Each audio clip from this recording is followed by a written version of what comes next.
Oh, hello again. It's me, Elissa Moss-Weinzimmer, founder of Voice Body Connection. What am I doing?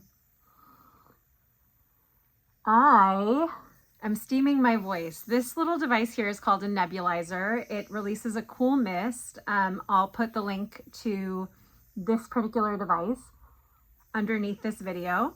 This is one way to steam your vocal folds. Another way to steam your vocal cords would be with this Vicks facial steamer that's actually a warm steamer. I've probably owned like 5 of these products over the years.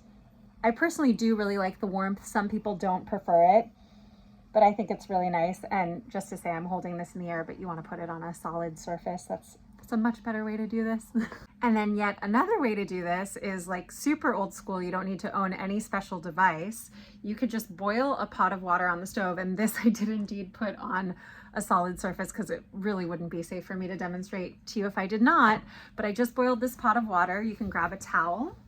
You can kind of just capture the steam with a towel. Hello there. And breathe the hot air for a period of time. So this is a really simple, easy way to steam your vocal cords if you don't have anything fancy at home or you don't want to buy a special device. And of course, there are lots of special devices on the market. Take a look. Some of them are specifically made for singers and speakers.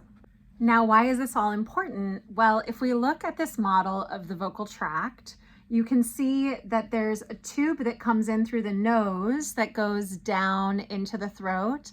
And the vocal folds are this little kind of divot right here that represents the level where they are, those little folds of tissue. So steam and air can either come down the nasal passages or it can come through the oral cavity and down. It's kind of like a two-pronged tube. Now, if you were to be drinking water, which I absolutely recommend you do, that water would come in your mouth and it would go down the back tube here, the esophagus. And while that's really useful, it's going to take longer. It's going to take 4 to 6 hours for that lubrication entering your body to dissipate through your tissues and make its way to your vocal folds, whereas it's pretty much immediate to be breathing steam and have it move its way down to your vocal folds. So this is really the most direct way to increase lubrication and to allow some moisture into the vocal tract.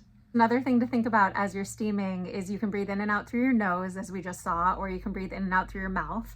And I would recommend alternating between both because that way you get some lubrication through both prongs of the two-pronged tube. And what I've been recommending lately for folks is if you've been sick, if you're in long-term recovery from COVID, another virus, some sort of illness, or just ongoing vocal fatigue, try challenging yourself to steam 5 days in a row and see if it makes a difference. You may find that the lubrication really changes the way that the machine that is your voice operates. In the next video, we're going to go into breathing and lung release techniques. It's very likely that as you've been sick, there's been some tightness accumulating in your torso. And when we can release that, it really makes a huge difference. So I'll see you in the next video for some breathing and lung release.